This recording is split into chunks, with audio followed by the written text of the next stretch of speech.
नमस्कार, मैं रचना शर्मा चढ़दी कला टाइम टीवी देख रहे सभी दर्शकों का स्वागत करती हूं। आप देख रहे हैं उत्तर प्रदेश के विशेष समाचार। आज से यानी कि 14 जुलाई से श्रावण मास की शुरुआत हो गई है। इस मौके पर सीएम योगी ने श्रावण मास की पावन शुरुआत पर प्रदेशवासियों को बधाई दी है। सीएम योगी आदित्यनाथ ने ट्वीट कर कहा कि देवों के देव महादेव जी का अति प्रिय पावन श्रावण मास आज से प्रारंभ हो रहा है। सभी प्रदेशवासियों व असंख्य श्रद्धालुओं को हार्दिक बधाई एवं अनंत शुभकामनाएं। भगवान भोलेनाथ की असीम अनुकंपा हम सभी पर बनी रहे, संपूर्ण विश्व का कल्याण हो। आज से कांवड़ यात्रा की भी शुरुआत हो गई है। इसे लेकर सुरक्षा के कड़े इंतजाम किए गए हैं। अपर पुलिस महानिदेशक कानून व्यवस्था प्रशांत कुमार ने बताया कि हरिद्वार से मेरठ, गोरखपुर से अयोध्या और प्रयागराज से वाराणसी पर इस मार्ग पर हेलीकॉप्टर से सुरक्षा व्यवस्था का सर्वे किया जाएगा। किसी भी प्रकार के अराजक तत्वों पर तुरंत कार्रवाई की जाएगी। प्रशांत कुमार ने बताया कि सुरक्षा प्रबंध के लिए पूरे इंतजाम किए जा रहे हैं। पीएससी के 150 से अधिक कंपनियों को सुरक्षा व्यवस्था बनाए रखने के लिए लगाया गया है। इसके अलावा केंद्र से 20 कंपनियां केंद्रीय अर्धसैनिक बल की मांग की गई है और 11 कंपनियों फोर्स उपलब्ध भी करा दी गई है, जिसे संवेदनशील स्थानों पर तैनात किया जा रहा है। वहीं कावड़िया के भेष में अगर कोई अराजक तत्व शामिल हो गया तो उस पर भी निगरानी रखी जा रही है और उस पर उचित कार्रवाई की जाएगी। मुख्यमंत्री योगी आदित्यनाथ कोटेदारों को कॉमन सर्विस सेंटर की सौगात देकर सक्षम बनाने जा रहे हैं। राज्य सरकार और CSC governance service India limited के बीच एमओयू पर साइन हुआ है। इसमें कोटेदार के यहां राशन प्राप्त करने के साथ ही लोग राशन कार्ड, आधार कार्ड, पैन कार्ड और वोटर लिस्ट से जुड़े कार्य अब कोटेदारों के यहां ही करा सकेंगे। कोटेदार के यहां हर सुविधा मिलेगी जो सीएससी पर मिलती है। कोटेदारों को सीएससी का दर्जा देने की कार्य योजना सरकार के 100 दिन के लक्ष्य के अंतर्गत पूरी की गई है। CSC governance service India limited के साथ हुए एमओयू कोटेदारों के लिए योगी सरकार की तरफ से बड़ा उपहार है। मुख्यमंत्री योगी आदित्यनाथ ने योगीराज बाबा गंभीरनाथ प्रेक्षागृह में जिले के कोटेदारों संग संवाद कर उनका उत्साहवर्धन भी किया। सीएम ने कहा कि सबको राशन, सबको पोषण के सरकार के मंत्र को साकार करने में उचित दर विक्रेताओं यानी कोटेदारों की महत्वपूर्ण भूमिका है। इन कोटेदारों की योगी सरकार सीएससी कॉमन सर्विस सेंटर के रूप में और सक्षम बनाने जा रही है और इस मिशन को धरातल पर उतारने के लिए आज गुरुवार 14 जुलाई को मुख्यमंत्री योगी आदित्यनाथ की अध्यक्षता में प्रदेश सरकार और CSC governance service India limited के बीच एमओयू का आदान प्रदान हुआ है। उत्तर प्रदेश देश की आबादी का सबसे बड़ा प्रदेश है और इस प्रदेश में 15 करोड़ लोग ऐसे हैं जो जितने भी हमारी फेयर प्राइस शॉप्स हैं उचित दर के इन विक्रेताओं से ही अपना खाद्यान्न प्राप्त करते हैं। फ्री में या सस्ते में उन्हें खाद्यान्न प्राप्त होता है, लेकिन उस सब के बावजूद बहुत बार उचित दर विक्रेता के जो हमारे कोटेदार थे उन सबको लोग बड़ी हेय से देखते थे। आपके बारे में लोगों की सोच में परिवर्तन हो, इसके लिए आदरणीय प्रधानमंत्री जी की प्रेरणा से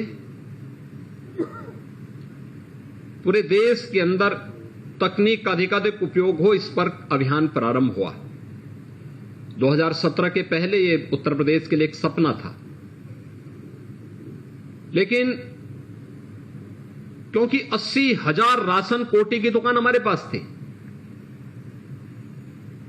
क्या ये संभव हो पाएगा कि 80,000 राशन कोटी की दुकान में हम एक समय सीमा के अंदर ई-पॉस मशीन लगा लें? उस समय कुछ राशन कोटे के दुकानदारों ने विरोध भी किया, लेकिन आपने देखा होगा कि आपने समयबद्ध ढंग से इस कार्यक्रम को आगे बढ़ाया और उसका परिणाम क्या रहा कि 3 वर्ष के अंदर ही कोरोना महामारी के आगमन के साथ जब आपने प्रदेश के 15 करोड़ लोगों को राशन की सुविधा देना प्रारंभ किया तो समय आपके सामने कोई संकट नहीं आया। और आज मैं कह सकता हूं कि उत्तर प्रदेश के अंदर 80,000 राशन कोटेदारों ने उचित दर के जो विक्रेता थे, इन लोगों ने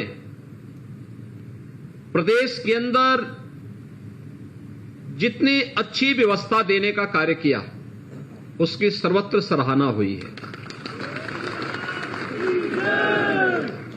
सौभाग्यशाली आप इसलिए भी हैं, हमारे भारत की परंपरा में, सनातन धर्म की परंपरा में अन्न को ब्रह्म माना गया है और अन्नदान सबसे बड़ा दान माना गया है। प्रत्यक्ष या अप्रत्यक्ष रूप से आप उस दान के हकदार बन जाते हैं। पैसा सरकार दे रही है, पैसा सरकार दे रही है, सुविधा सरकार दे रही है, लेकिन वह अन्न आपके माध्यम से गरीबों तक पहुंच पाता है।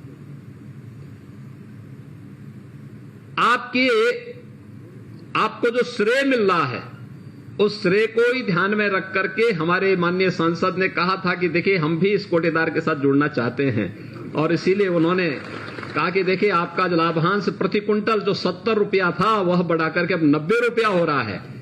और यही नहीं, एक तो लाभांश आपका बढ़ रहा है और दूसरा सीएससी की सुविधा आपको प्राप्त हो रही है। आपके दुकान के माध्यम से आप थोड़ी सी ट्रेनिंग ले लेंगे, आपको वहां पर ई स्टैम्प की सुविधा की बिक्री की भी सुविधा उपलब्ध करा सकते हैं। आय प्रमाण पत्र, जाति प्रमाण पत्र, इन सब की सुविधा को आगे बढ़ा सकते हैं। साथ साथ वहां पर बैंकिंग सुविधा के साथ ही आपको सुविधा के साथ भी जोड़ना चाहिए, जिससे लोगों का लेन देन के कार्यक्रम को बैंकों के साथ जब एमओयू आगे बढ़ेगा तो ये कार्यक्रम और अच्छे ढंग से आगे बढ़ पाएगा कि लोगों को बैंकों में न जाना पड़े, आपकी दुकान में ही पैसा जमा हो और आपका पैसा आप उस पैसे को वहां बैंक में वापस जमा करेंगे। उत्तर प्रदेश के मुख्यमंत्री योगी आदित्यनाथ अपने 3 दिवसीय दौरे पर गोरखपुर में हैं। आज उनके दौरे का तीसरा और अंतिम दिन है। सावन के पहले दिन सीएम ने यहां शिव मानसरोवर मंदिर में हुए सौंदर्यीकरण और निर्माण कार्य का लोकार्पण किया। इसके साथ ही मुख्यमंत्री ने आज सुबह हिंदू सेवा आश्रम में जनता दरबार लगाया, जहां उन्होंने फरियादियों की समस्याएं सुनी और अधिकारियों को उनकी समस्याओं का निवारण करने के लिए निर्देशित भी किया। गोरखपुर में मुख्यमंत्री योगी आदित्यनाथ ने अपने दौरे के तीसरे दिन पर्यटन विभाग की ओर से कराए गए मानसरोवर शिव मंदिर और रामलीला मैदान अधिकारी बाग के सुंदरीकरण कार्य का लोकार्पण किया। मानसरोवर मंदिर के सुंदरीकरण पर 6 करोड़ से अधिक रुपए, जबकि रामलीला मैदान के सुंदरीकरण पर 1.64 करोड़ रुपए खर्च किए गए हैं। इस अवसर पर मुख्यमंत्री योगी आदित्यनाथ ने रुद्राक्ष का पौधा भी मंदिर परिसर में लगाया। फिलहाल उत्तर प्रदेश के विशेष समाचारों में इतना ही, और नए समाचारों के साथ फिर से हाजिर होंगे। तब तक के लिए देखते रहिए चढ़ती कला टाइम टीवी।